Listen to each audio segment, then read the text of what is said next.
1570. Don Felipe II, en vista de que aquí había muchos hablantes de chibcha, pues estableció que era la lengua oficial. Y luego don Carlos III pues pensó que el español debía ser el lazo de unión de todo su imperio, de todas sus naciones, las naciones hispanoamericanas. Entonces fue cuando se abolió el mosca, o tú nos dirás el muiscún, que dicen ahora. ¿Quién es Sarita? Sarita, aparte de ser una experta lingüista, es pues una persona completamente apasionada por este tema. Ella es psicóloga, estudiosa e investigadora de la identidad cultural prehispánica desde el conocimiento de la lengua muiscubún o muisca. Nosotros decimos chicha, ¿no? Pero es que también el chicha nos ayuda a identificar lo que llamamos ahora muisca. Lo confundimos entre la gente y el idioma. Durante más de 18 años, Sarita ha trabajado con población étnica, especialmente con comunidades indígenas y ron o gitanas.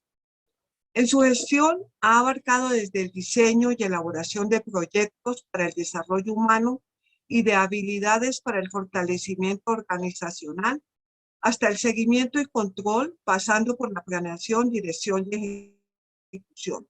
Se ha dedicado con un énfasis especial a desarrollar y aplicar metodologías con enfoque diferencial étnico basadas en el estudio y conocimiento de las culturas y de la gestión humana y organizacional.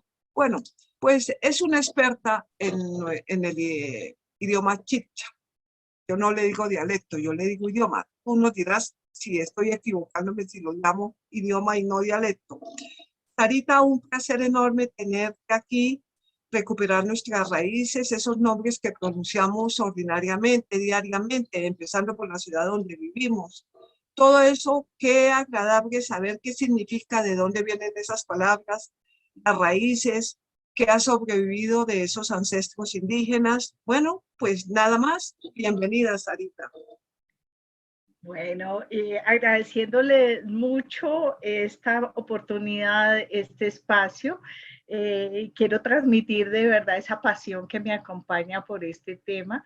Creo que para mí el hecho que hoy se celebre el Día del Idioma Castellano, pues para mí esas son, digamos, coincidencias que me están también mandando unas claves especiales para decir, bueno, hay que abrirme, quiero contar absolutamente todo. Creo que lo preparado para hoy se vuelve una primicia hasta para mí, porque quiero transmitirles a ustedes cómo hago, cuál es el método que utilizo para poder traer todo eso originario que nos da nuestra lengua muiscubún, la lengua muisca, la lengua general de las Indias occidentales, a lo que hoy nosotros vivimos y somos, de manera que siempre lleva un mensaje.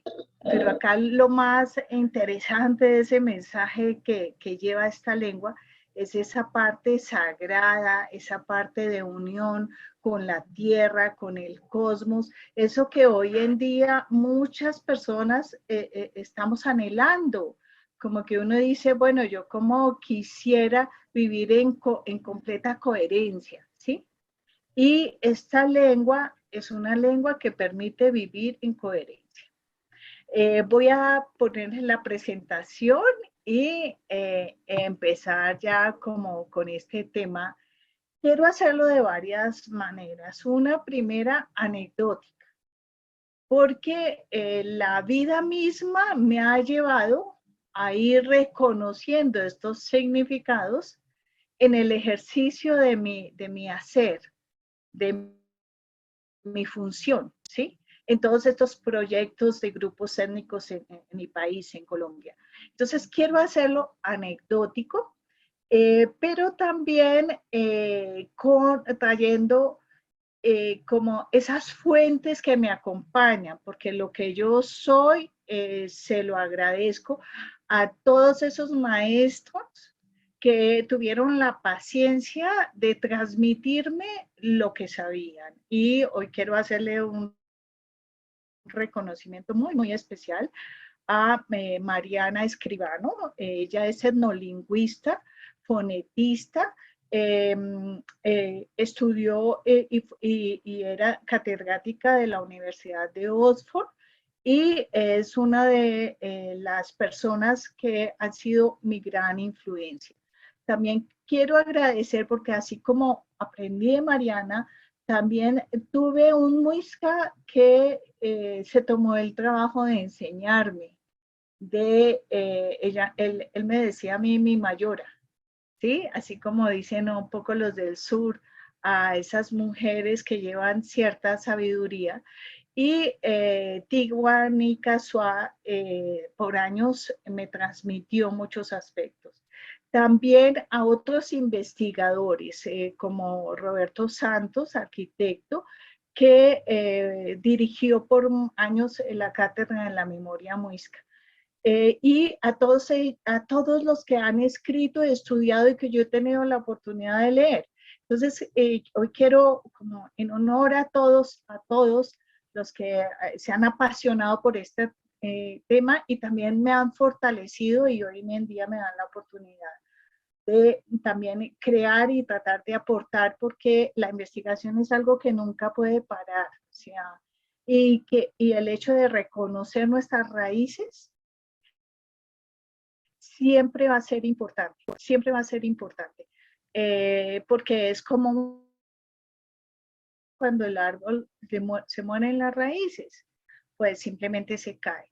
Entonces no las podemos dejar morir, tenemos que mantenerlas vivas. Empiezo ya la presentación como tal con unas frases del Jate Kuchavita. Es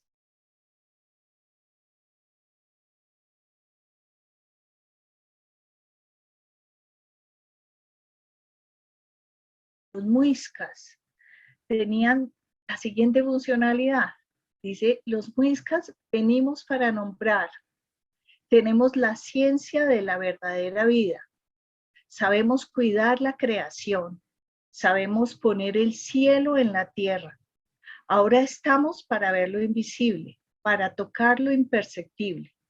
Ahora aquí estamos para restablecer el orden original, el orden natural. Parto de esas frases del Jate para ir explicando poco a poco cómo vamos qué es nombrar, cómo buscamos la ciencia de la verdadera vida en esas palabras, cómo podemos poner también el cielo en la tierra a partir de la lengua.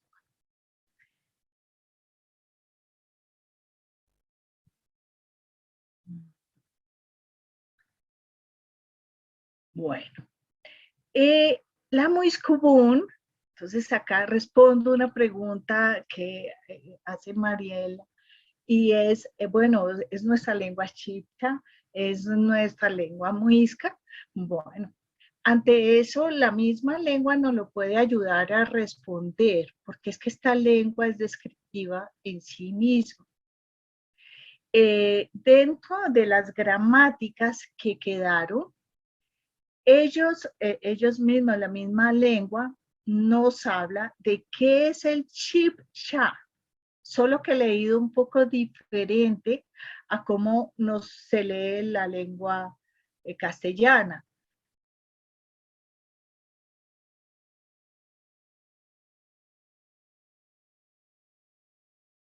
Completas. Entonces, dentro de los idiofonogramas se encuentra la lengua del muisca, ¿sí? Como son dos idiofonogramas, podríamos decir que muiscubún, la misma muiscubún, cubún y muisc, a veces no la completa, están hablando desde la lengua del muisca. Pero para esto también nos tenemos que ir a las gramáticas. Cuando ellos decían mosca, muisca, ¿sí? Y se señalaban, que es como relatan las crónicas, ellos estaban poniendo de relevancia que ellos eran seres humanos. porque ¿quién era el muisca? Era el ser humano que en ese momento y en ese lugar y en ese espacio estaba sobre esa parte de la tierra. Entonces, la muiscubún es la lengua del ser humano. Por eso es que hay muchos, porque muchos que dicen, esta es la lengua originaria, porque la misma lengua está relatando que es una lengua originaria. Este ser originario se supone que llevaba, cuando llegaron los españoles, estaba toda esa época de la conquista, llevaban en este territorio un tiempo indefinible, ¿sí?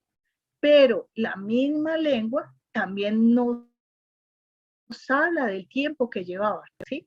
Porque había unos ciclos o unos poxogonoas, como se llaman en la lengua, que van relatando los tiempos. Entonces ellos mismos, en esto que nos dejaron, nos están contando que era una lengua originaria.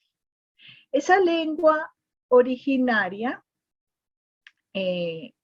no se lee entonces como una palabra. Sin embargo, lo que nos dejan todas las gramáticas son palabras. Entonces, de alguna manera, los estudiosos, como Mariana Escribano, lo que han hecho es como tratar de decodificar, ¿sí?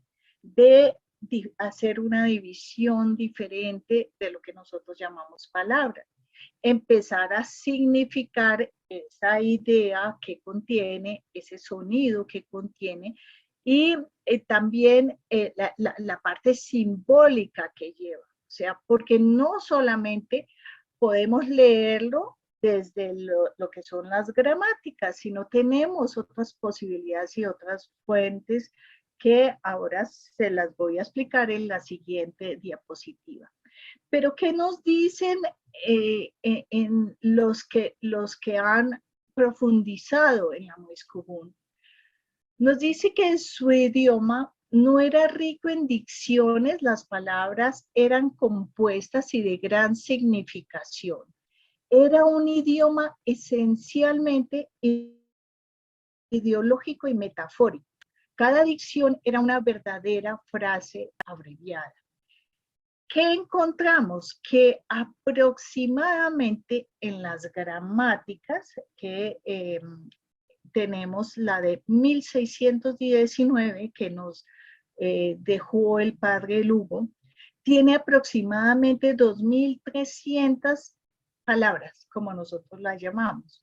Pero cuando uno empieza a desagregar, como pongo un ejemplo de uno de los libros de Mariana Escribano, esas 2300 ya supremamente divididas nos dan muchísimas más.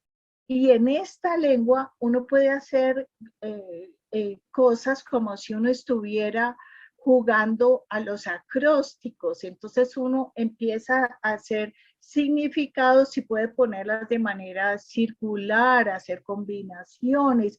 Y cada una de las combinaciones le va a dar un resultado a uno de lectura un poco diferente. Y esto, cuando uno muestra un poco esto, es necesario hablar de un método para hacer esas lecturas.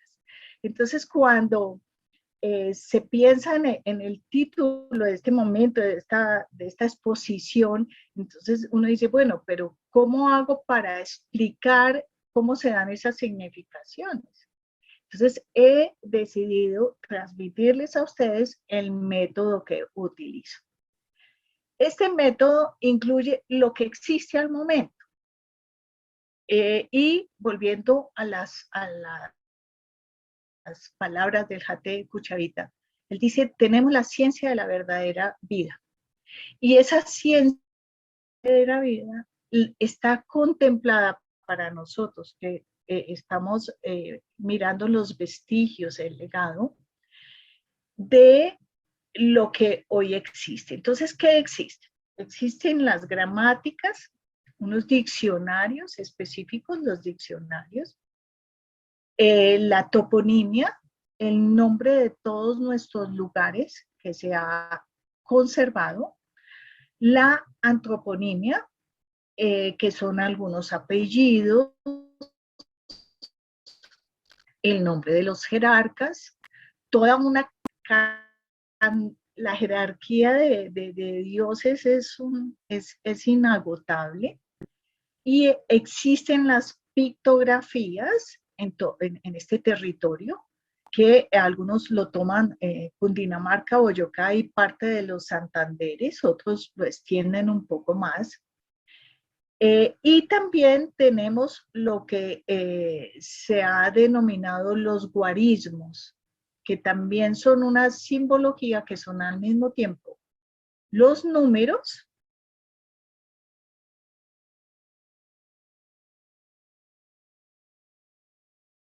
uno 20, que era el Hueta, el número sagrado, y estos guarismos tienen un significado que está muy acorde. Uno de los gramáticos nos ha dejado lo que significan los guarismos y que nos hablan de la simbología, a veces de la siembra y de la naturaleza. Entonces uno dice, con todo esto que nos han dejado, podemos hoy en día hacer muchísimas lecturas y ya acercarnos un poco más a esa ideología que tenían estos hombres originarios, estos hombres de principio que estaban unidos al cosmos y a la tierra, y uniendo como todas esas claves que nos dejan, podemos llegar a hacer una total acercamiento al pasado. Podemos llegar a eso que es la ciencia de la verdadera vida. Cuando uno lee cualquiera de las palabras en Muescubún que hay en las gramáticas, puede hacer el ejercicio con cada una de ellas. O sea, es un ejercicio que llevaría mucho tiempo. Yo en estos 18 años que llevo de ejercicio, sigo descubriendo. Y cuando una persona me pregunta, por ejemplo, el significado de alguna toponimia, yo al hacer la construcción sigo descubriendo de muchas maneras. Entonces, hacer este trabajo de uno a uno, pues es bastante dispendioso, y yo al momento creo que como que la vida no me va a alcanzar para todo lo que quiero abarcar, pero que igual voy como en ese camino de descubrimiento.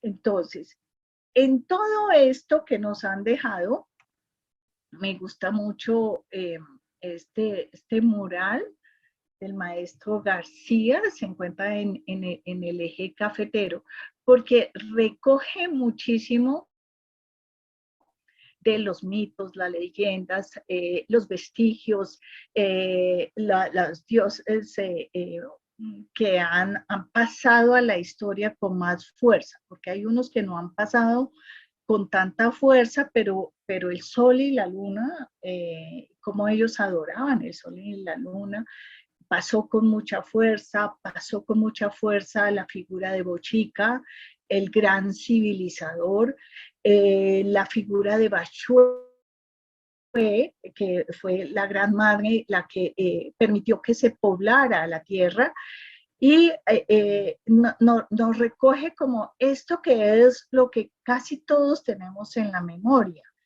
pero hay mucho más que esto cuando ya se pone uno a estudiar cada una de los ideofonogramas que se encuentran en estas gramáticas. ¿Cómo hacer una lectura para uno tratar de volver a lo original? Pues la misma lengua nos la da. O sea, esta lengua es como si hablara con uno. Si uno quiere saber cómo se hace algo, pues vaya y busque la palabra y trate de desagregarla y trate de buscarle la clave. ¿Cómo nos da esa guía la misma lengua? Cuando nosotros nos preguntamos cómo se dice palabra, ¿sí? Entonces, la palabra se dice Aikak, ¿sí? Ajikak, dirían otros. Y si yo desagrego esto, puedo comprenderlo. En la siguiente diapositiva voy a desagregar un poco todo lo que significa. Cada palabra nos cuenta su propia finalidad y objetivo, porque la lengua lo que está transmitiendo es para qué nos sirve lo que el creador le ha dado al hombre.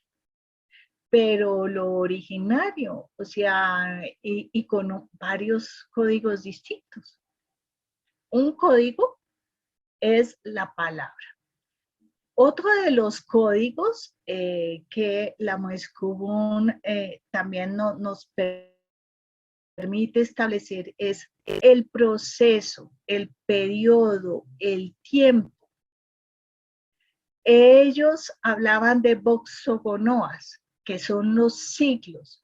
O sea, no hay nada dentro de la lengua Moiscubún que no esté relatando también que existe un proceso, que existe un periodo, que existe una etapa y que existe un tiempo. Y es otra manera de comprender esos significados mucho más profundamente. Y otra de las maneras que tenía el creador de llegar a través de sus idiofonogramas y de todas las posibilidades que nos dejaron de lectura, es el tema del uke, que es la imagen, que es la geometría.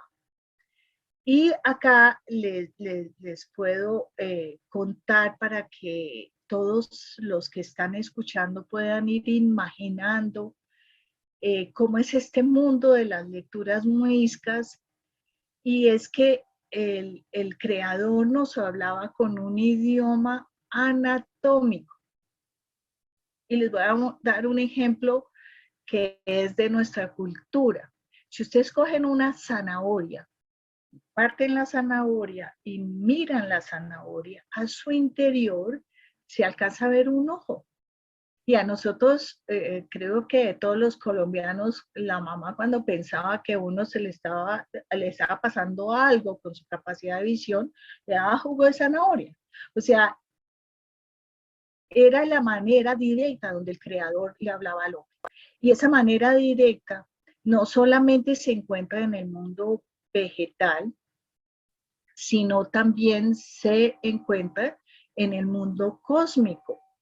En todos mis años de estudio, en algún momento, a algún compañero de Moescubón, que tuve montones de compañeros, unos que duraban menos, otros que se iban rapidísimo, alguien llegó con unas figuras del espacio donde se alcanza a observar el ojo, la mano, el corazón. Entonces, todo manera de hablar, una manera de hablar. Por eso siempre tenemos que mirar la imagen, el reflejo. Y yo imagino que estos hombres originarios tenían una capacidad de observación tan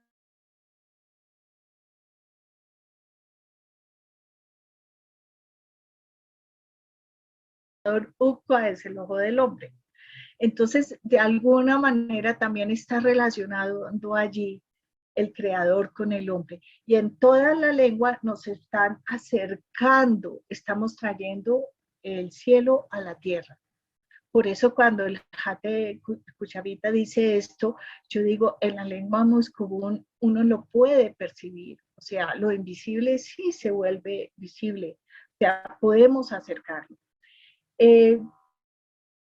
Cuando de alguna manera la investigadora lingüista Mariana Escribano dice, en la Moiscubún se une el eje cualitativo y el eje cuantitativo.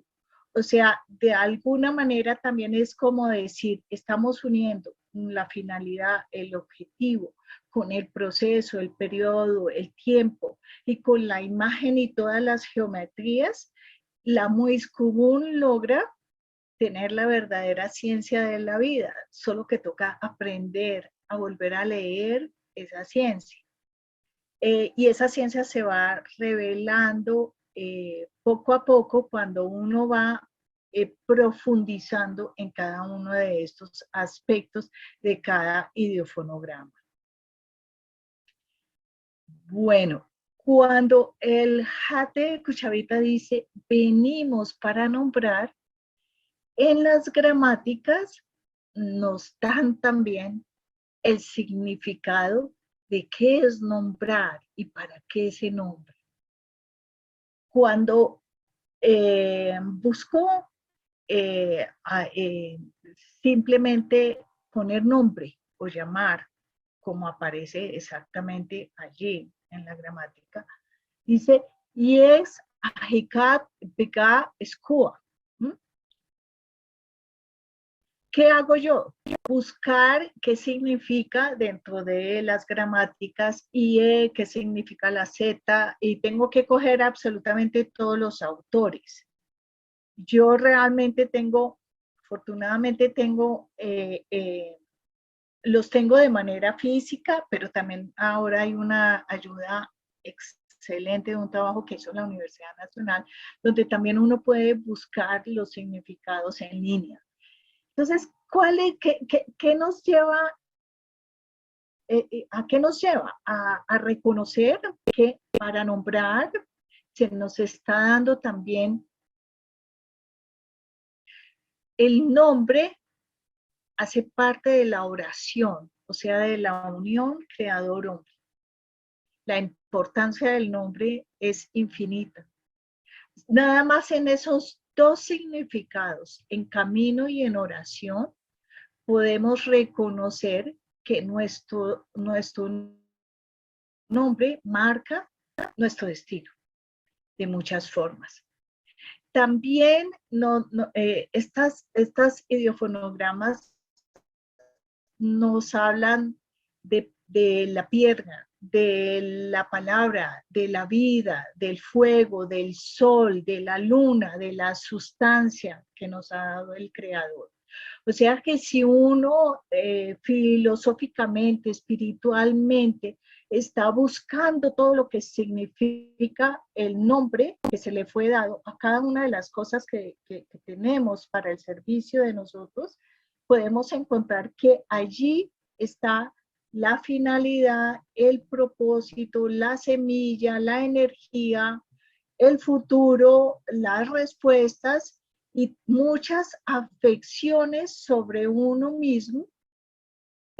Por esto, cuando se responde cómo lo llamaremos, para el ser originario era como si se estuviera buscando el oráculo completo.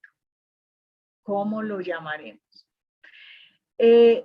Nuestros nombres, que son la semilla, o sea, ahora más adelante les cuento una anécdota de qué he hecho yo con los nombres, porque cuando yo miraba todas esas posibilidades que me da el nombre, yo decía, bueno, lo primero que quiero saber es qué significa Sarita.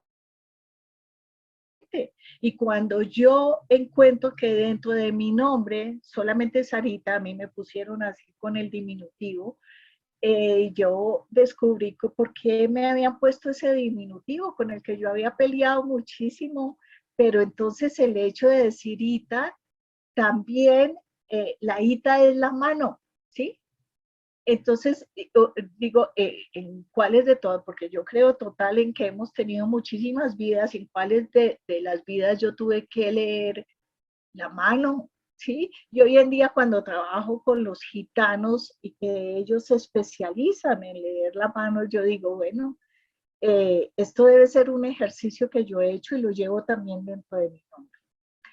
El nombre de cada una de las personas le marca ese destino. Y el destino, como acá tengo que hacer todo el ejercicio, o sea, mirar el nombre, mirar el periodo, como el tiempo en que sucedía, el proceso que lleva ese nombre o que lleva la construcción, pero también mirar la forma, encuentro en los tunjos. Y cuando traigo acá esta figura de los tunjos, la traigo porque he encontrado que cada uno de los tunjos tiene un sombrero diferente. Y el sombrero era el pecúa pecúa, que quiere decir el destino de cada ser humano, ¿sí? En el nombre también llevamos inscrito el destino. Y cuando de pronto observan cómo lo llamaremos y que ellos, la traducción empieza por IPQA, ¿sí? Porque OA es pregunta, pero IPQA es ese destino que de alguna manera es la finalidad, el propósito, la misión, la forma que se le va a dar y el proceso que puede llegar a tener. Y esto todo lo lleva cada uno de los nombres que nos da la Moscomún. Bueno, ¿cómo hago para hacer las lecturas? Y si nosotros, como dice el Jate, ahora estamos para ver lo invisible, para tocar lo imperceptible, esto también tiene un trabajo bastante grande, o sea, no es gratuito que yo lleve 18 años estudiando, comprendiendo, sin ser lingüista, tratando de entender, porque los libros de Mariana Escribano son supremamente técnicos. Eran su tesis para la maestría, entonces tuve que reconocer una cantidad de significados desde la lingüística para poder comprender cómo era que ella hacía este ejercicio de descifrar la Muiscubún.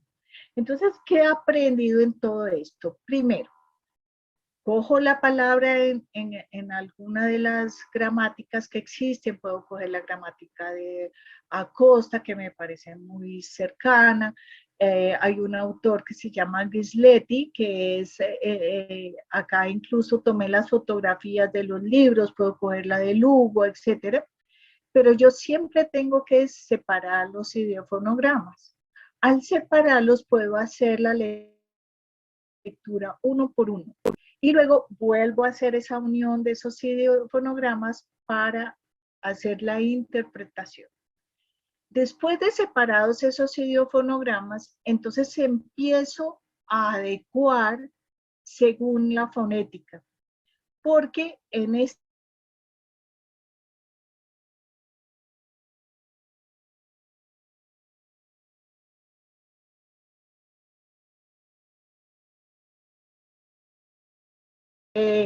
la V, la H, la J, o sea, es como si uno estuviera haciendo toda una construcción. Esa utilidad que me da reconocer lo que han escrito sobre la fonética, porque la primera gramática estaba hablando de las diferencias entre una pronunciación y otra, no me da la idea de cómo era emitido ese sonido. Y de alguna manera cómo esa frecuencia le estaba imprimiendo a cada una de las palabras un significado diferente. Y ya después de que hago toda esa traducción, empiezo a tratar de precisar los significados, porque si uno tiene una gramática de 1619 como base, ¿sí? que es la que casi todos retoman, uno tiene que hacerlo con una mirada de cómo fue un momento histórico de inquisición religiosa, ¿sí? Ellos tenían como ese velo que no les permitía ver, que no les permitía decir, que no les permitía hablar, ampliar absolutamente ninguna idea. y que pues es reconocido históricamente porque uno de los padres que era un jesuita, era un cura jesuita, que fue el padre Dadei, cuando presenta la primera gramática en 1612, luego de manera que no explica la historia, desaparece esa gramática y él es declarado loco, ¿sí? Quizás pudo percibir la gran espiritualidad de esta lengua. El gran contenido también, o sea, no había manera de imaginar que quien construyera esto fuera salvaje. No había manera de imaginar que todas esas características que le daban al mal llamado indígena. Entonces uno dice, o indio, al mal llamado indio. Entonces, de alguna manera, siempre cuando tengo alguna duda, me voy a buscar qué significaba en español antiguo. A veces me demoro mucho porque igual no tengo las fuentes, pero bueno, tengo la paciencia para ir paso a paso para tratar verdaderamente de resignificar desde el pensamiento indígena. ¿Cómo hago esa resignificación, que es el paso siguiente con cada uno de estos ideofonogramas? Pues afortunadamente la vida me puso a trabajar con los grupos étnicos de este país. De los 101 comunidades indígenas que hay reconocidas por el Ministerio del Interior, he tenido la fortuna de interactuar con aproximadamente más de 80. He tenido momentos de un valor incalculable, la entrada de la noche sentada en una pierna por allá o en la maloca, o escuchándolos simplemente, observándoles, tratando de intercambiar, tratando de hacerme entender y de entender. Entonces, todo este tiempo y también pensando cómo sean esas metodologías para los grupos étnicos, cómo tengo que presentarles las cosas para acercarlos. Y también he tenido la posibilidad de pensar continuamente cómo pedirles perdón por todas las cosas que sucedieron, cómo hacerles entender que no todas las personas tuvieron que ver con todo lo que ellos vivieron en este momento y viven aún. Entonces, he tenido durante todos estos años y esas interacciones la oportunidad de tratar de entender para poder resignificar ese pensamiento. Y es así como ya en este proceso hago esas lecturas. ¿Y qué pasa? La lengua me da una cantidad de oportunidades, me da la oportunidad de conocer a través de la escritura el código sagrado, de conocer el código geográfico o de poder entender la funcionalidad que puede tener una planta por el nombre que le dan, incluso en muchas otras lenguas. O sea, eso me permite unir y así me permite también alcanzar a ver lo que no se ve. Lo que ha sido tapado por tantos años, lo que ha sido sepultado por tantos años. Y yo he venido también, y como les dije, esto lo quiero hacer de una manera anecdótica, porque ha habido momentos en que me han dado también las claves de por qué hacer esa separación en ideofonogramas primero que todo para poder comprender, pero sobre todo el momento en que logré reconocer que sí se podía ver lo invisible. Y coloqué esta foto mía, esta foto es en Sutatausa, en la iglesia doctrinera de Sutatausa, y en la parte de arriba tengo a la cacica. La cacica es, fue pintada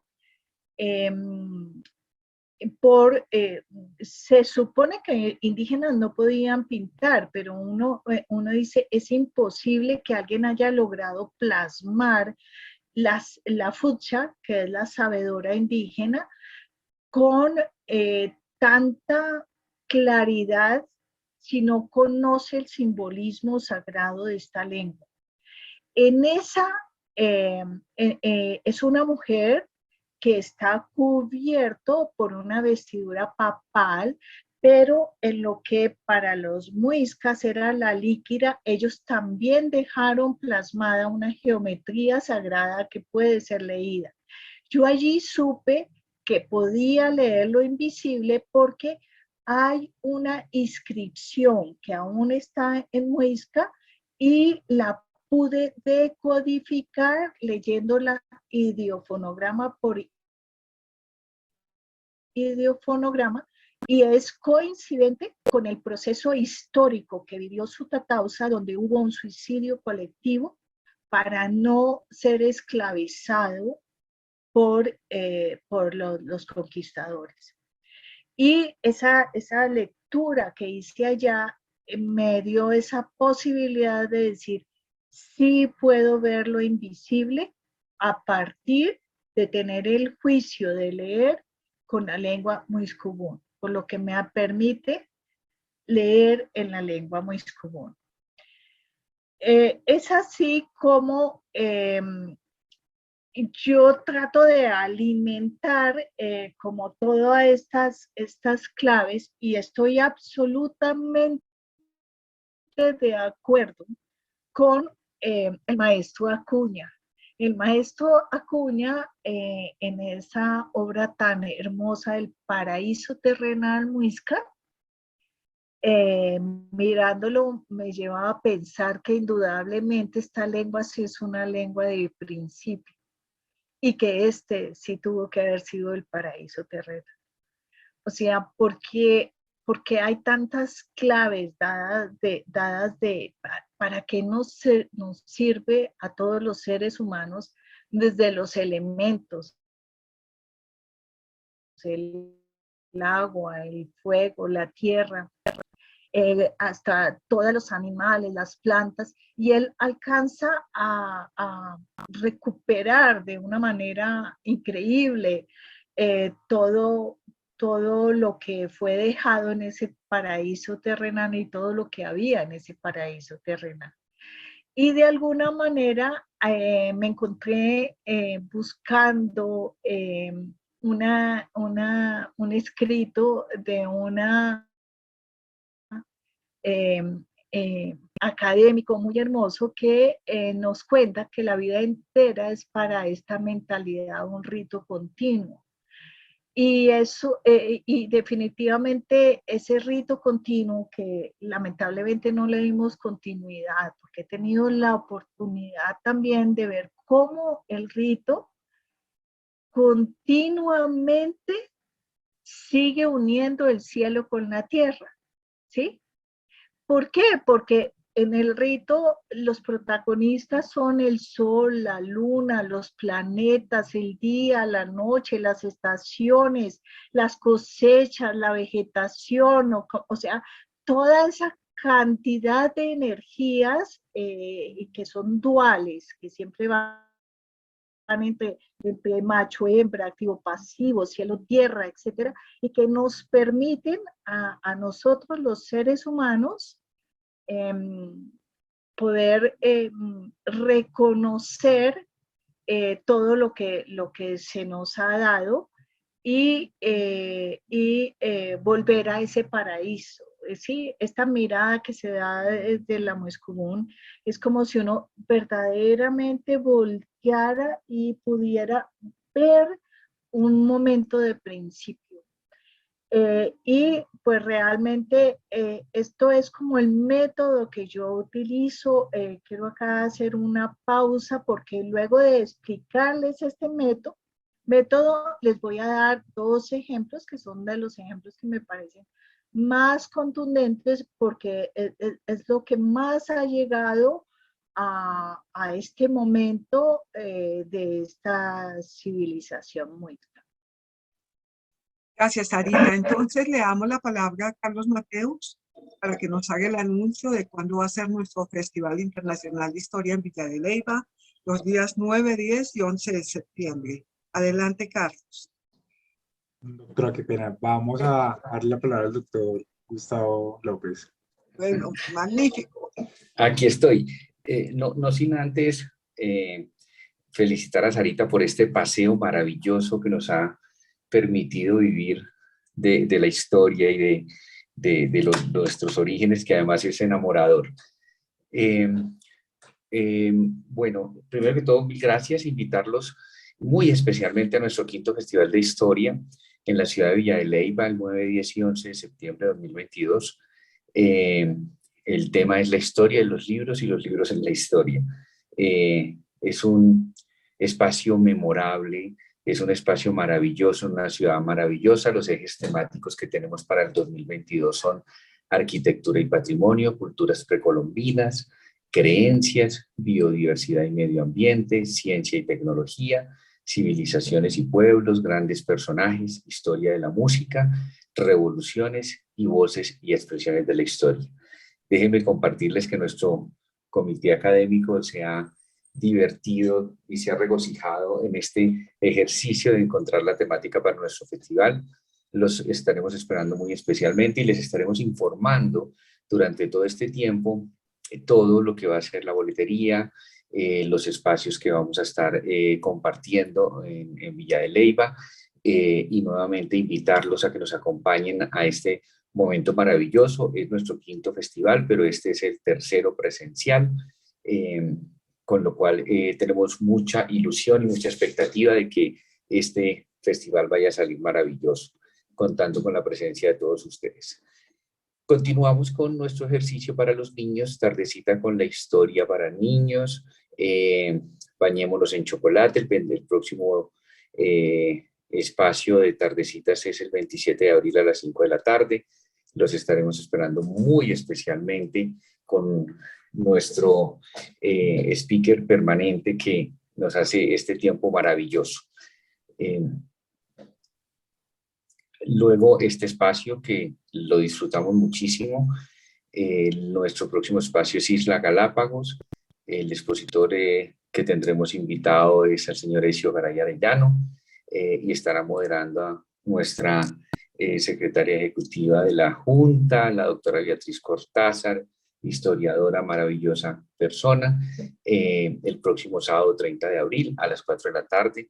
Este mismo escenario, por acá también los estaremos esperando nuevamente. Muy bien. Con esto terminamos nuestros anuncios, ¿verdad, Carlos?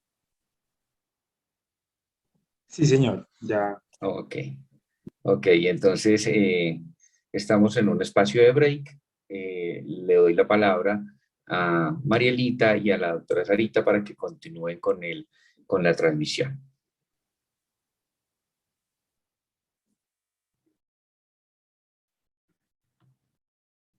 Bueno, Marielita, ¿continúo? Sí, señora. Ah, Sí, señora. ok, perfecto. ¿Me están escuchando bien? Bueno, muy bien. Entonces, acá en esta, continuando con estas lecturas, quiero contarles como algunos momentos que me dieron la posibilidad de probar mi metodología. Yo ya acercándome a la interpretación, a la significación, a dar sentido, a la explicación, aclaraciones que me traía la lengua, traducciones, descifrarla, etcétera. Y en este trabajo que me daba la oportunidad de estar sentado con aruacos, cogis, curripacos, setenaca, ocaina, misac, emberá, pamsá, nasa, pijao, yanacona, o sea, tuve el país para probar, ¿sí?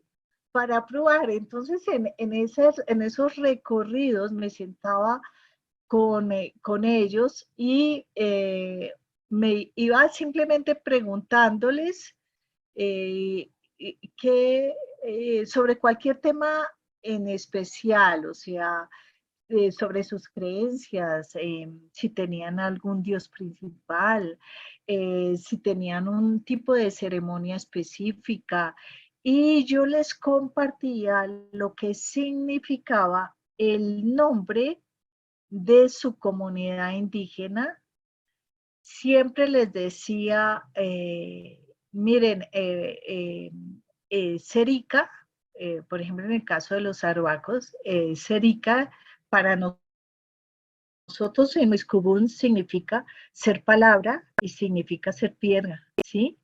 Y significa la grandiosidad de tener la energía más potente de la espiritualidad humana, que es la energía acá, de la que nos hablaba nuestra Moiscubún. Entonces, en ese momento, en ese intercambio, allí empezaba a ver cómo esa funcionalidad, esa misión que estaba inscrita desde los idiofonogramas muiscas, estaba también dentro de la finalidad de cada uno de los pueblos, como ellos hoy en día, sobre todo con los sabaedores, lo reconocen.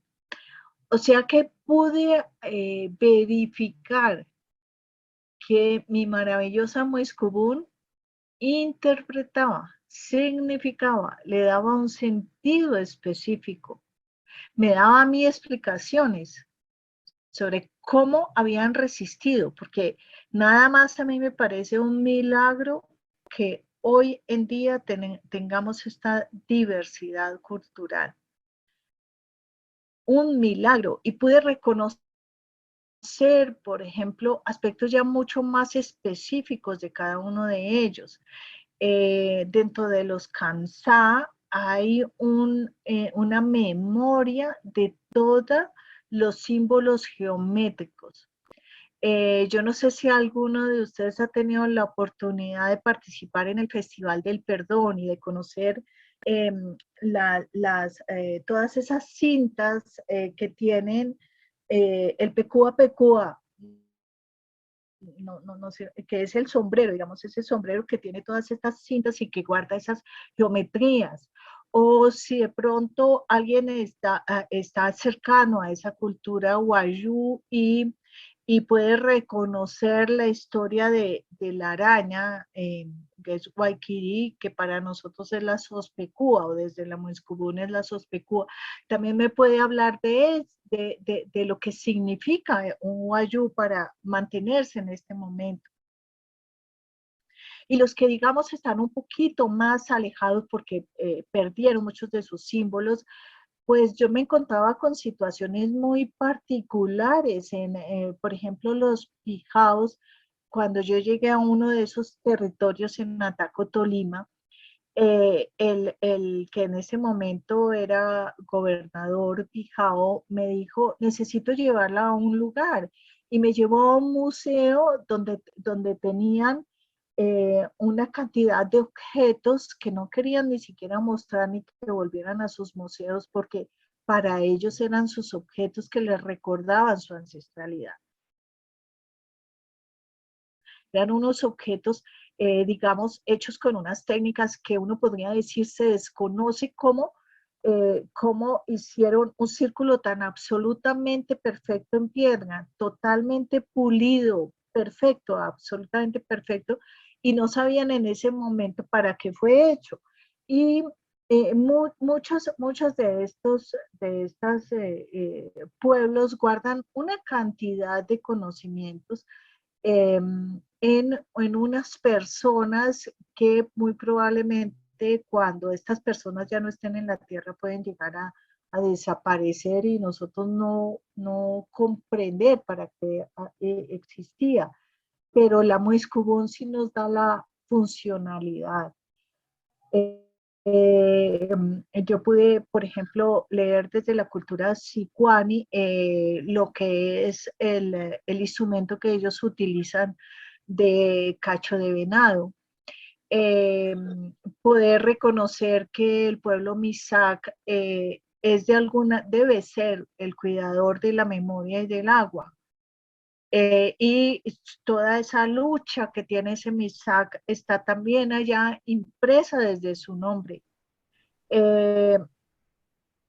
Y también en estos recorridos supe cosas que iba comprendiendo. En alguna ocasión me tocó ir a visitar los Sawa y yo estaba, casi no encuentro dónde quedarme, ya no me acuerdo el lugar exacto donde me tocaba quedarme, y salgo a caminar por la mañana y me encuentro con un señor, me puse a conversar y el señor me cuenta que para ellos los indios eran despreciables y les decían Guayquer.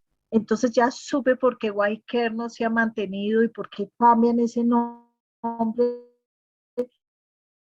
porque hace un tiempo los pueblos originarios están recordando también sus nombres. Ellos se dejaban decir como el español decía, por eso se dejaban decir chipcha sin serlo, o chitarero, porque llevaban los calabazos en su cinto para tomar su chicha, ¿sí?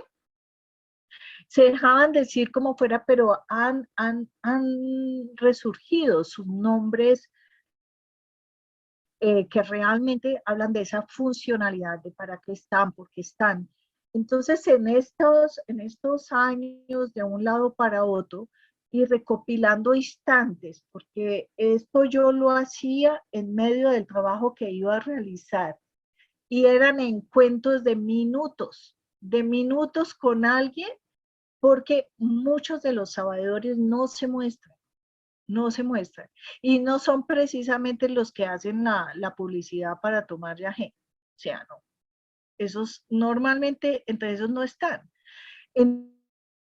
Entonces, realmente esto me dio una grandísima posibilidad de poder interpretar, significar y saber que eso muy común que yo llevaba, hoy en día podía tener sentido en las lenguas que aún están vivas, ¿sí? Que son 65 según el Instituto Caro y Cuervo, 65 lenguas vivas, porque tenían la oportunidad de interactuar con personas que tenían su lengua viva.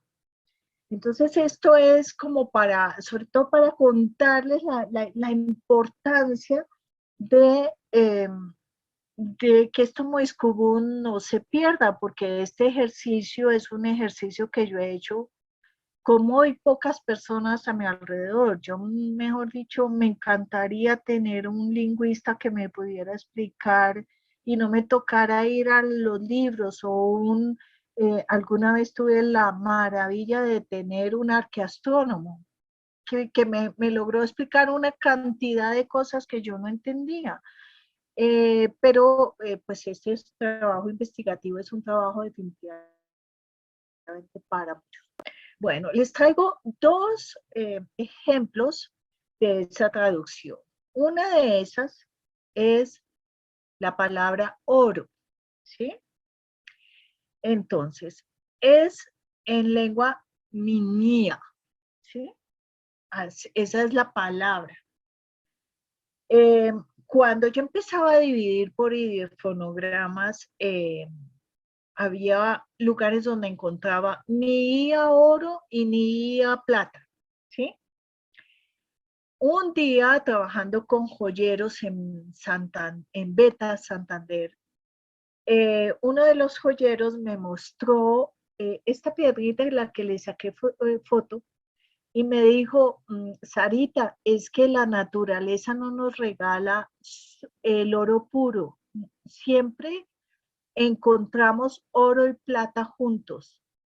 Ahí yo entendí por qué las gramáticas tenían minía, ¿sí? Porque la naturaleza así nos lo regala. Bueno, el Mía, que es el oro, simbólicamente era relacionado con el sudor del creador, del gran Chipaba, ¿sí? Pero el creador que era el gran Padre Universal. porque también estaba Chiminigagua, que era el más cercano al ser humano, que le traía la sustancia, que nos ayudaba en que el animal tuviera la cualidad que tenía que tener y la planta la cualidad que tenía que tener para sostener esa creación. Y Nia estaba regida por una diosa que casi no es mencionada dentro de las gramáticas y todo, que podemos suponer facilito porque no era tan mencionada, porque lo femenino no era tan mencionado, simplemente porque para ellos lo femenino era de otra categoría. Pero en el ritual del paso de niña a mujer, era la ceremonia de la Daipape, y aparece con D. No se escribe, la D no existía, ellos hacían como Taipape, algo así. Y ella estaba relacionada con la chía, la plata. Para los muiscas, esta era el oro era la máxima expresión del mundo mineral. Era la perfección mineral. Por eso estaba totalmente unida al camino espiritual, porque el ser humano tenía que hacer su proceso para llegar a espiritualizarse, pero era tanto que era ungirse de oro, era el camino a la perfección. Por eso es que en ese hermoso ritual de Guatavita, ellos se untaban del polvo de oro y se cubrían de este polvo para darse al creador. Entonces el oro era la significación de perfeccionarse. Y en ese camino estaba un personaje que era importantísimo, estaba la orfebrería, que era manejar el oro. Estaba la orfebrería, se dice Tibazuca, y el personaje que hacía esto es el Tiba, ¿sí? El Tiba era el que nos ayudaba en ese proceso de perfeccionamiento. Entonces, de alguna manera, esta palabra nos invita a ese cuidado que tenía ese muisca, como decía el Jate, que cuidamos la creación. O sea, ofrendar era cuidar la creación, ¿sí? Porque el oro había sido dado por el creador como el símbolo de esa perfección. Y porque ese símbolo de la perfección invitaba al ser humano a ofrendarse, a perfeccionarse, a manifestar la riqueza espiritual. Esto era lo que buscaba el muisca, el perfeccionamiento del ser humano. Sabía que era un proceso, yo estoy segura que el muisca sabía que esto era un proceso y un proceso largo. Esa orfebrería que tenía la funcionalidad de ayudar a hacer luz, a ascender, a espiritualizarse, en su lectura nos está hablando. Ti era cantar, pero también tichi, porque ellos funcionan con apócope, donde uno encuentra ti, también tiene que estar incluido ese tichi, que era el amor. No era el amor con la concepción que nosotros tenemos. El amor era esa parte intuitiva, era esa energía intuitiva. Dentro de la palabra tiva también se encuentra el significado de sangre. O sea, ellos reconocían que la transformación de los seres humanos transformaban hasta lo que corría por sus venas, ¿sí? Era un proceso real de transformación. tenía incluido también el chipaba, o sea, la transformación de los seres humanos para ascender y para espiritualizarse, requerían estar unidos al Gran Padre Universal. No se podía hacer este proceso sin que estuviera esa conexión presente. Y de alguna manera, el alma presente, todo lo que significaba unidad con la tierra y con el cosmos.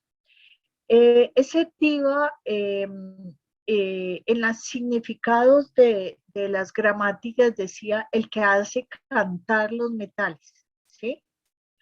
Porque para el español era de alguna manera un proceso muy mágico lo que se llevaba con el oro.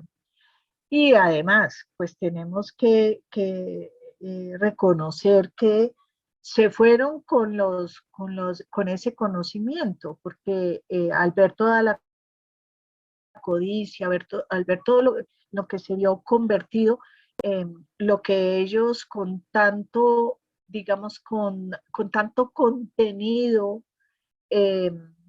tenían en sus figuras de oro y que fueron arrebatadas y todo, realmente no dieron los conocimientos. Yo tuve una oportunidad porque pues entre todo mi trabajo también ha sido trabajar con el sector artesanal.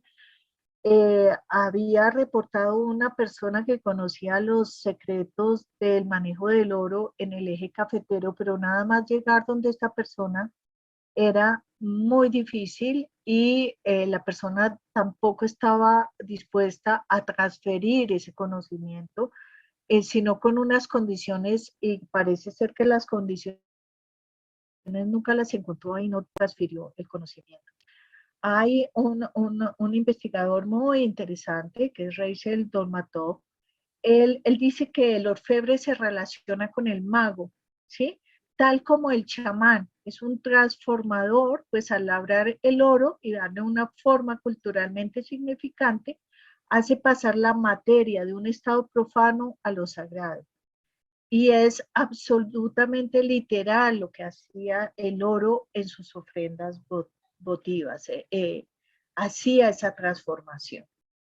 Y todo esto que significa el oro, también quedó consignado dentro de la palabra tunjo. No, nos queda ahí lo que se dice, pues como se le nombra normalmente es tunjo, pero la J no existía. Y cuando uno empieza aplicando acá mi metodología para poder hacer el descifrado, pues encuentro que el tunjo se escribe de esta manera. Nos remite igualmente a todo ese ti, a esa T que significa lo emocional, que significa lo intuitivo, que significa el amor, a esa U, que es esa mónada, esa chispa de vida, eso que ese creador le da a cada uno de los seres humanos que pone en este planeta, a esa N que significa espacio-tiempo, significa destino, y eso es que es sacar de su interior, ¿sí? Y si nosotros miramos, o sea, yo nunca he tenido la oportunidad de poder mirar directamente ningún tunjo, me he pegado a ese Museo del Oro a mirar a todos los libros, a todo lo que encuentro, pero no he tenido esa oportunidad. Pero cada uno de los que encuentro en estas fotografías tiene un pecúa distinto, o sea que yo podría decir que acá el que tiene aves en su pecúa tiene una misionalidad específica con ellas.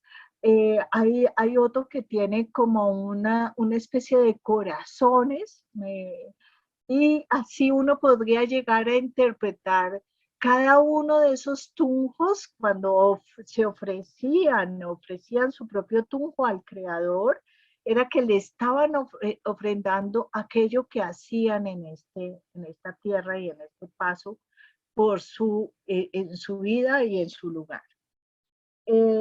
Estos tunjos que tienen una cantidad de detalles increíbles. Uno puede imaginar acá el que está en la mitad que le ofrendaba su papel con su hijo, que lo tiene allí cargado, tienen sus instrumentos de trabajo.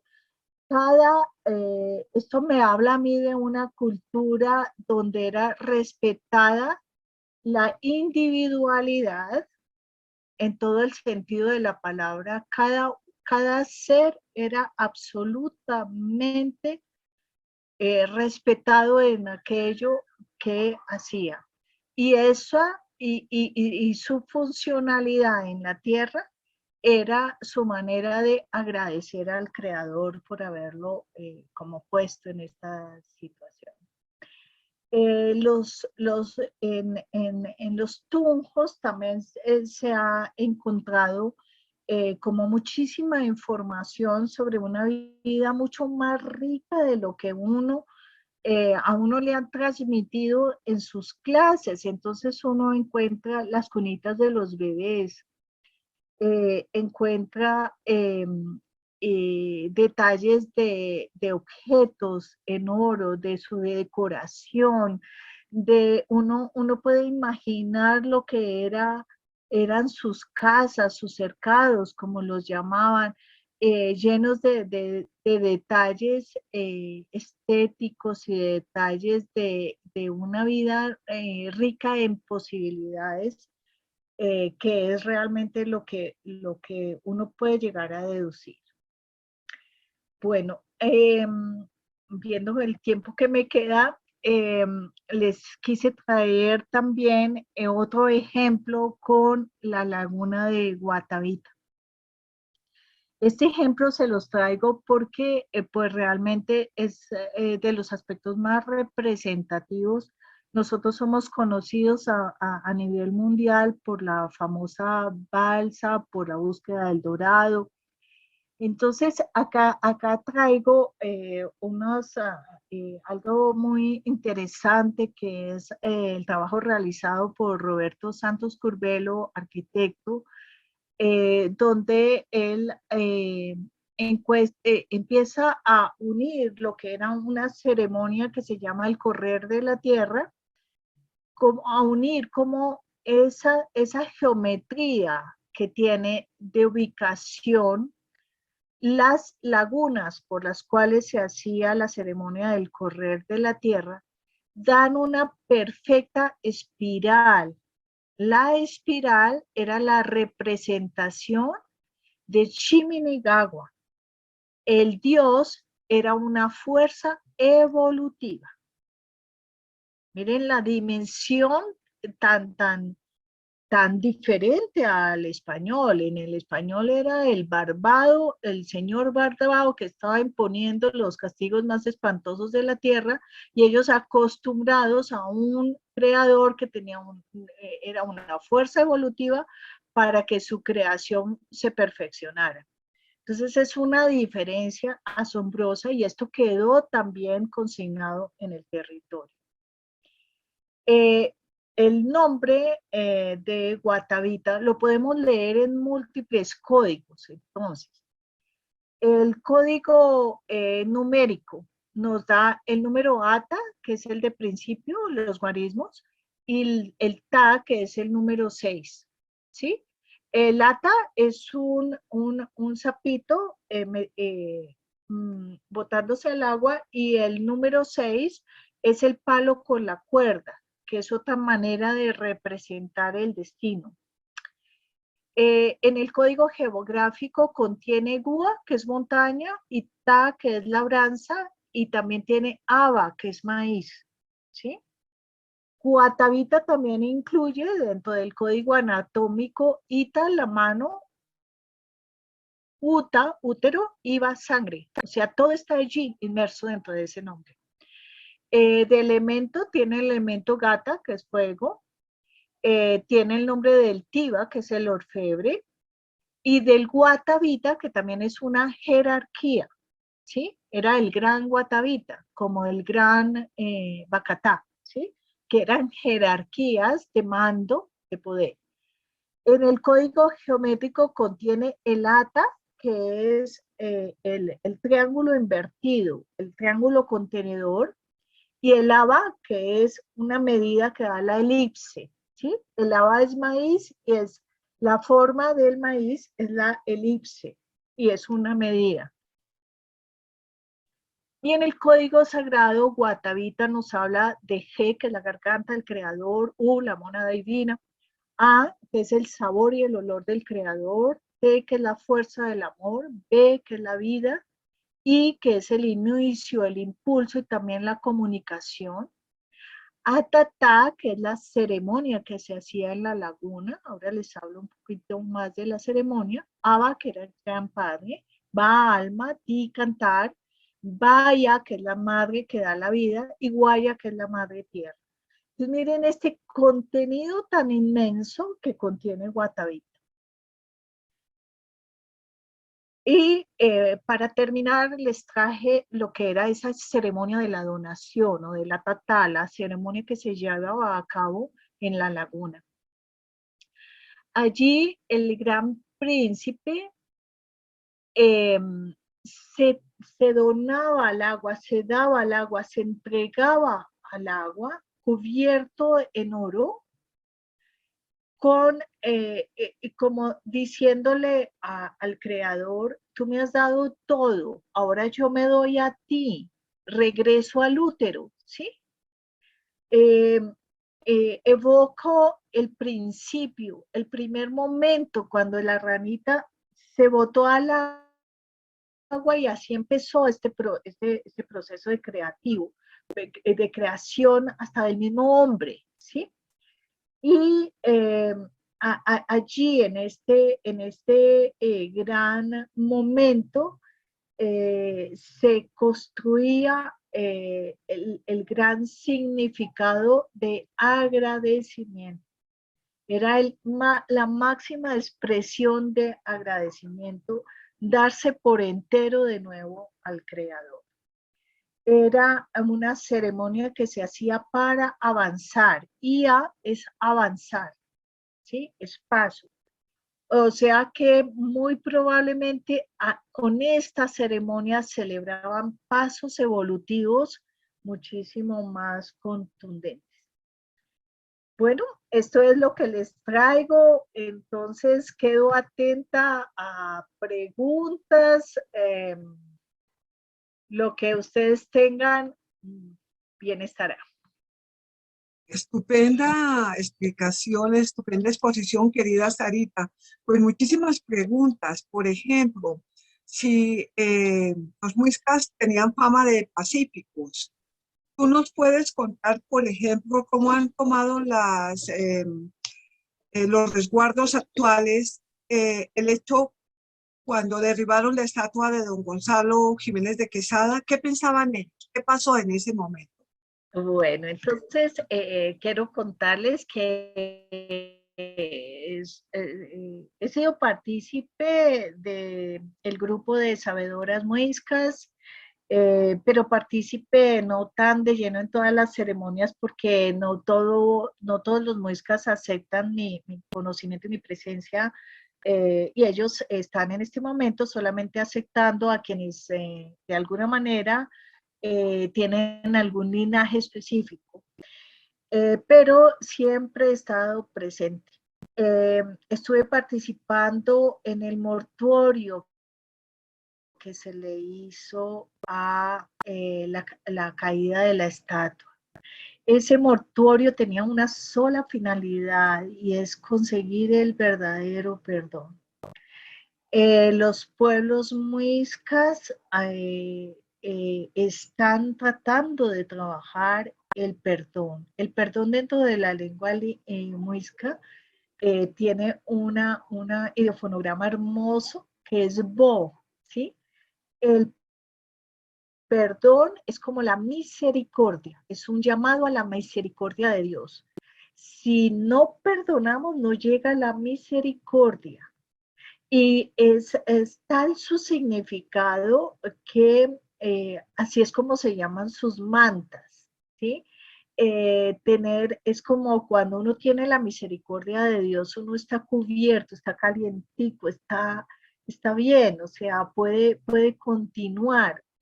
Ellos hicieron ese mortuorio, fueron 9 días de cantos, de solicitudes de acabar ya con los rencores.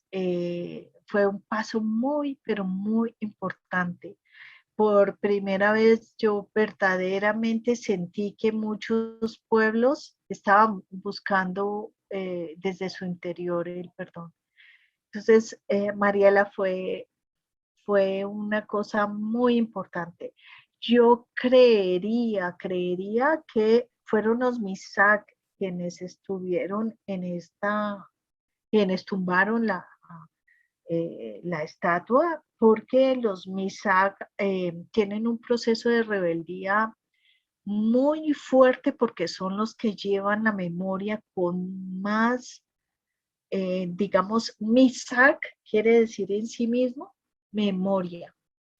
Entonces ellos recuerdan situaciones que vivieron los pueblos de tiempos inmemorables. Y yo realmente creo que aunque estamos lejanos de tener el perdón por todo lo sucedido, por esa historia, ya la gente sí está reaccionando para conseguir ese perdón. Fue un momento de unión, fue muy significativo, porque esto que abarcara tantas personas no se había hecho. Entonces cubrió, digamos, a una cantidad de población que tomó partido, que a veces se puso en los dos, en un polo o en el otro, y también que buscaron otros la reconciliación entre los dos polos. O sea, que están reconciliados. ¿Me explico? Sí, claro, están reconciliados y eso es una etapa muy bella, reconciliar.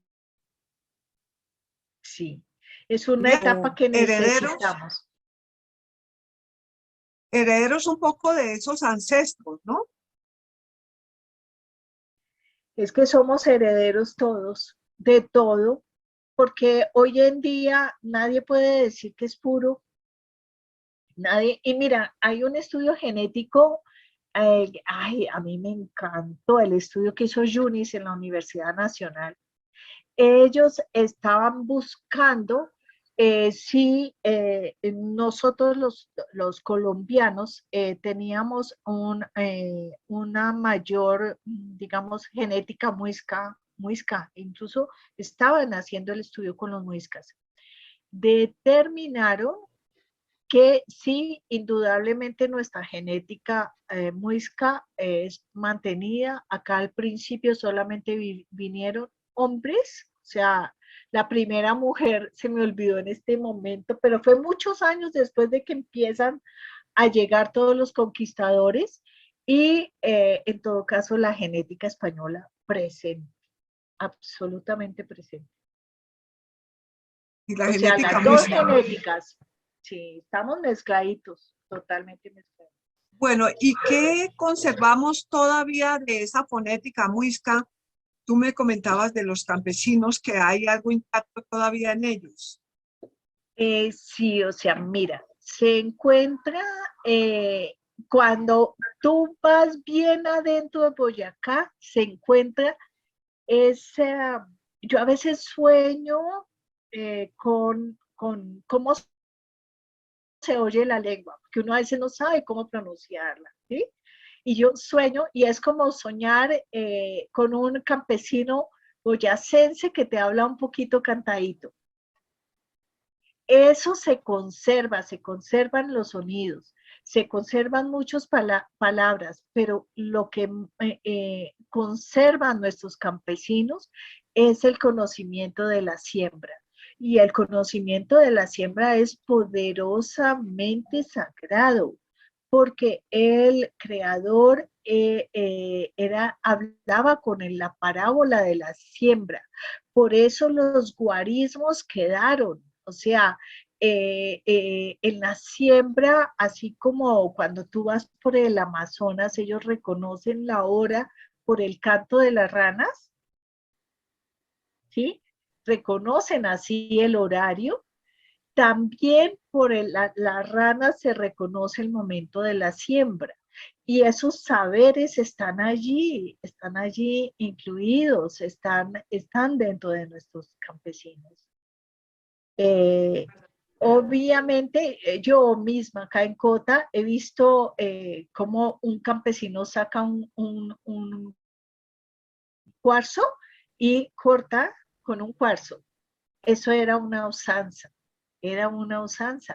cortar con un cuarzo. Y muchas otras, mucha sabiduría que también es sagrada y también simbólica y que era otra manera de que el creador hablara. Alguna vez me fui porque alguien estaba como mal de los riñones y bueno, y me dijo, pregúntale a alguno. Entonces va y me muestra una plantica que tenía forma de riñón. Y me dice, dile que se haga una agüita de esto. Entonces está el código de la forma, lo que yo llamo luque. Yo no, el Muiscubún llama luque, que es el reflejo, que es la forma. Entonces allí esto se conserva. Tendría uno que dedicarse a hacer todas esas montones de búsqueda, pero está desde el ICAT, que es la finalidad o el propósito, desde el Boxogonoa, que es la era, el tiempo, el ciclo, el proceso, porque ellos reconocen más los procesos que nosotros mismos, y dentro de lo que es la forma. O sea, hay allí el conocimiento y la sabiduría y la riqueza. Recibimos un comentario de doña Ágata Ben Gregory. Cuéntame si has publicado.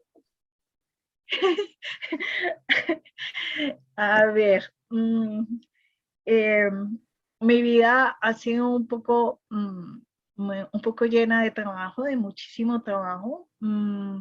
Hay cosas que me han obligado a escribir, pero porque me han contratado, ¿no? Dentro del contrato, por ejemplo, tengo un escrito sobre Bacatá y lo que hay en vestigios artesanales, que lo publiqué con Artesanías de Colombia. Y tengo muchas cosas inéditas, muchas cosas. Tengo lecturas, tengo conferencias pero publicado no mucho. O sea, solamente cuando Pero me ya hacen casi. contratos específicos. Tengo sobre Tocancipá algunos y bueno, ahí voy. Ya casi, sí. Yo digo que ahí voy en el camino, ya casi, Dios mío, sí. Hace Mira, hay poco me otras preguntas. y ¿Hay tengo codes la escritos? idea. Dime, ¿qué otras preguntas? ¿Hay codes escritos? Pues yo he encontrado, pero no tanto. Por ejemplo, hay algunos que han tratado de hacer en el tema de pictografía, ¿sí? Que entonces están estos codes en pictografía, pero no hay tantos, no hay muchos. O sea, a uno le toca unir de una cantidad de lo que hay en el momento. Pero yo creería que hay muchas cosas sin investigar, muchas. Entre esas, la Hay lectura de la otra, pictografía. hay otra pregunta que dice, ¿la palabra Amalaya es de origen muisca? ¿Qué significa? Bueno, pues con todo esto que les cuento de cómo se hace, pues les puedo contar que tiene Amalaya, sí, indudablemente todo indica que se puede unir y hacer la lectura. La lectura nos está hablando quizás de un espacio o un lugar bastante grande, un lugar donde que le permite al ser humano avanzar. Tiene el IA que es hacia adelante y que está contenido en la guaya, en la valla, en esa madre que soporta al ser y en los espacios para hacer un avance. Les puedo decir que es un sitio también que tiene unos límites específicos, no sé de qué me hablan porque no sé si es un topónimo o si es, no sé, antoponimia, no sé, pero habla también de límites. Y bueno, yo en cada una de estas preguntas normalmente me voy por el camino de los códigos y les puedo decir qué elementos hay allí, pero básicamente es como lo que les puedo decir en este momento. Sí, aquí hay otra pregunta. ¿Los guarismos han sido publicados? Esos tú los encuentras, eso es un legado de el padre Duquesne. Sí, claro, tú los encuentras utilizados como números y todo, pero hay también frente a ellos hay muchísimas preguntas, porque dicen, pero ¿por qué existen los guarismos que nos están definiendo Ata, Bosa, Mica, Mujica, que son los números muiscas, pero ¿por qué no están escritos ni en las pictografías? ¿Por qué no están escritos dentro de los vestigios en oro? ¿Por qué no se encuentran tampoco dentro de toda la cerámica o alfarería que quedó? Entonces allí hay como preguntas al respecto, pero sí, claro, fueron publicadas. Incluso hay escritura escritura no, el guarismo mismo, el símbolo, como lo sugiere Duquesne, como lo sugiere Acosta, o sea, la sugerencia que le hacen unos pequeños cambiecitos, eh, pero sí, claro, esos se encuentran fácilmente, sí.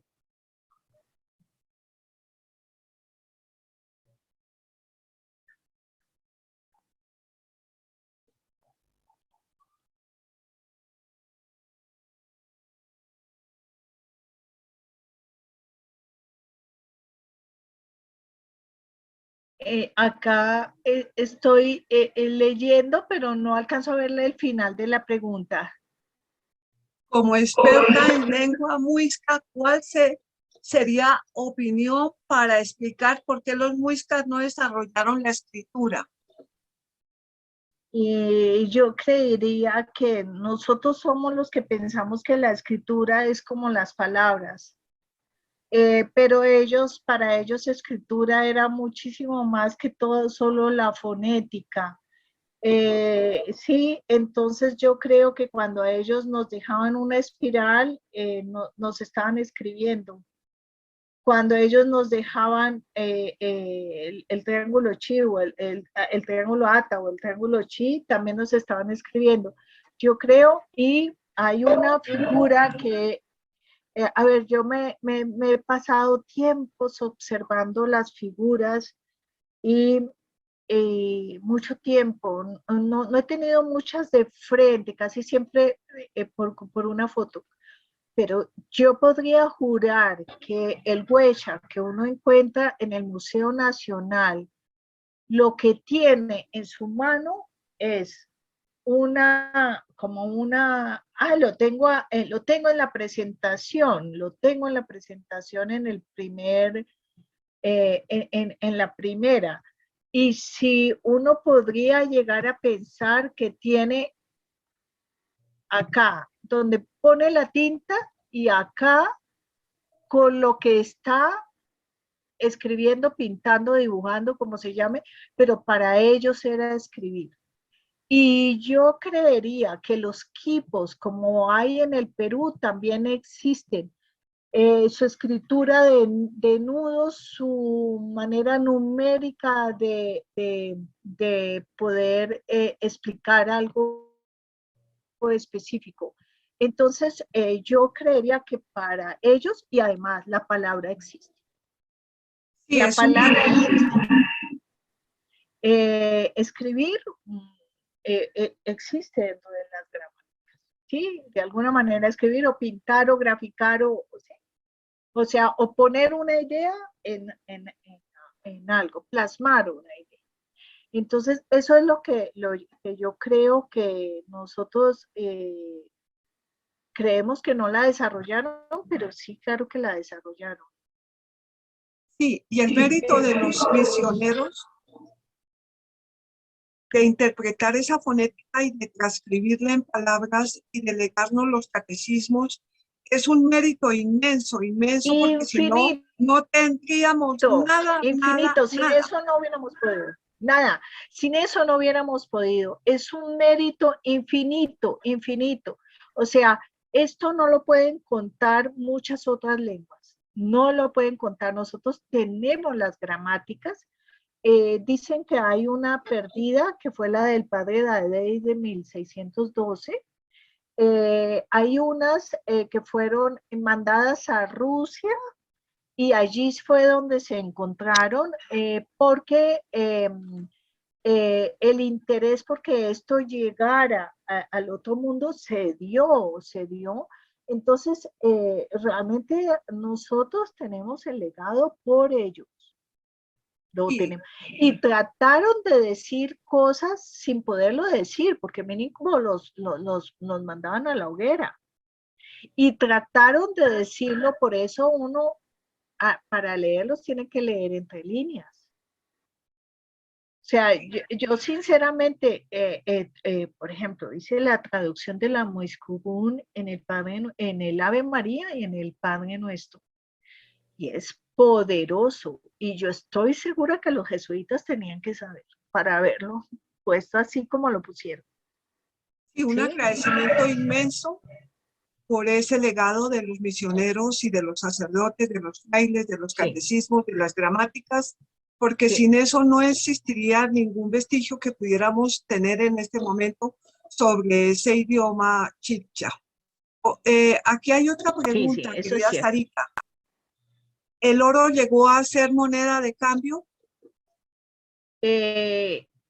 A ver, no.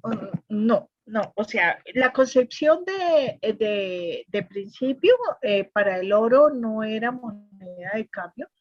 Incluso la moneda de cambio estaba dentro de los sicuani. Se me olvidó en este momento cómo se llama. La región del Orinoco fue una región muy importante porque entraban barcos por el río. O sea, hubo un intercambio comercial muy importante y allí sí había una moneda, pero la moneda era en conchitas, entiendo yo. No era oro, que es la moneda como que relatan de la época.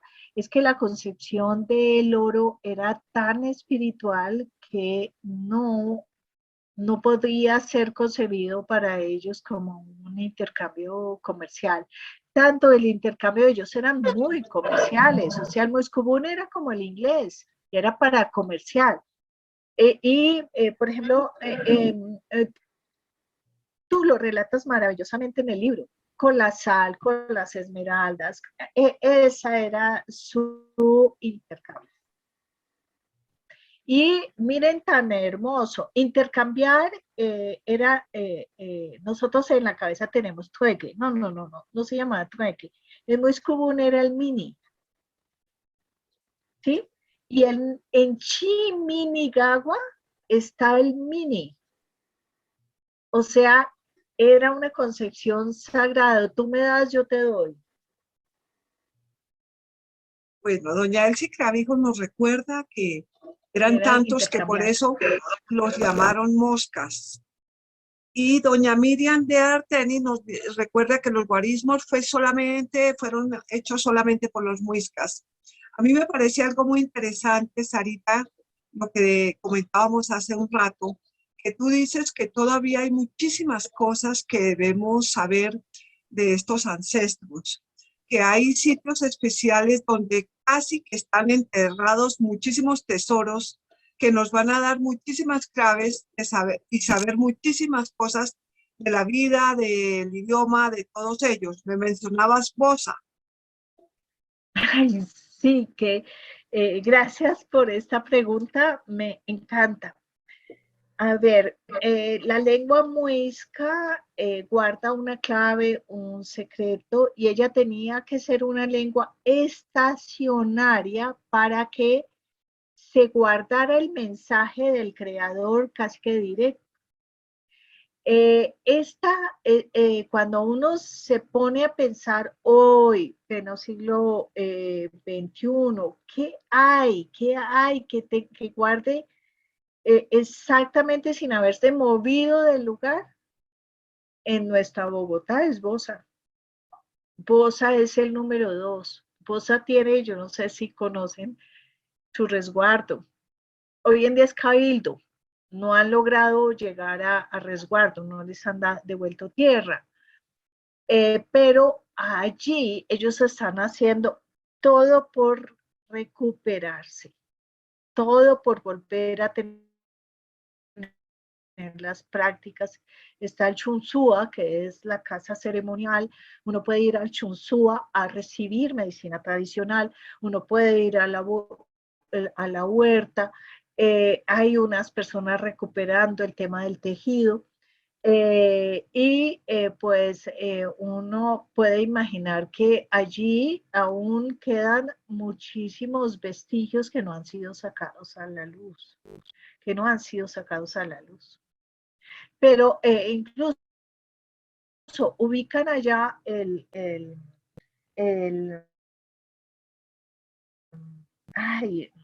padre Bochica vino 3 veces según esta lengua.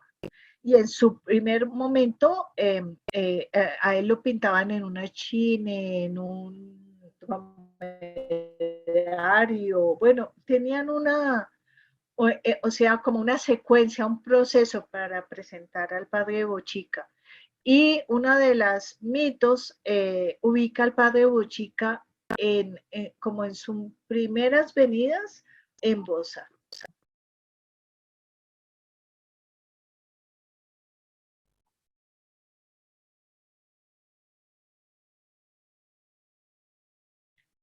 Está perdida tu voz.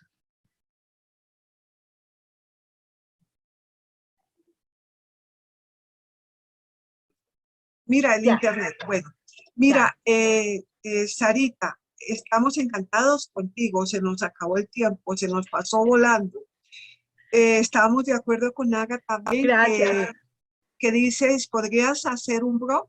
Estaremos todos pendientes de tus publicaciones. Ha sido una maravillosa exposición. Se nos queda muchísimas cosas porque pues te podíamos preguntar qué significa Bacatá, que está la palabra muy relacionada con lo que es espiritualmente la sabana, el agua, la siembra, ¿no? Yo creo que en otra oportunidad podremos invitarte y develar todos esos significados de los pueblos que tenemos a nuestro alrededor, porque cada uno significa una cosa diferente con un destino espiritual como tú nos has enseñado. Muchísimas gracias, Sarita. Gracias a nuestra audiencia.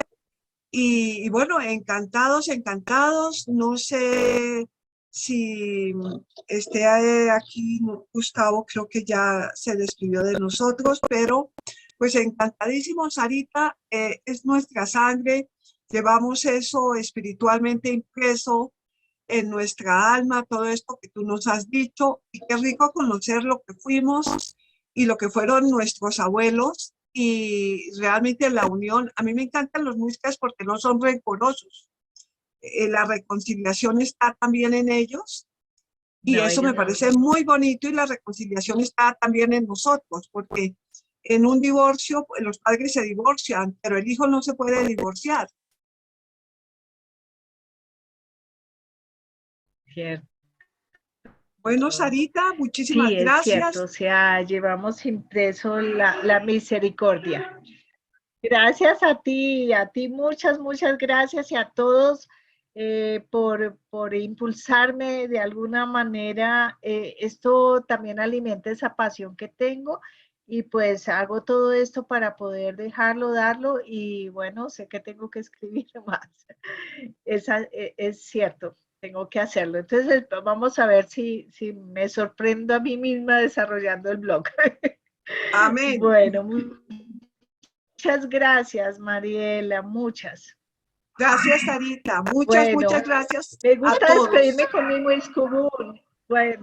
Bueno, chichacho es Muiscubún. Bienaventuranza para todos. Gracias. Amén. Bueno, chao. Chao, Sarita. Gracias. Abrazos.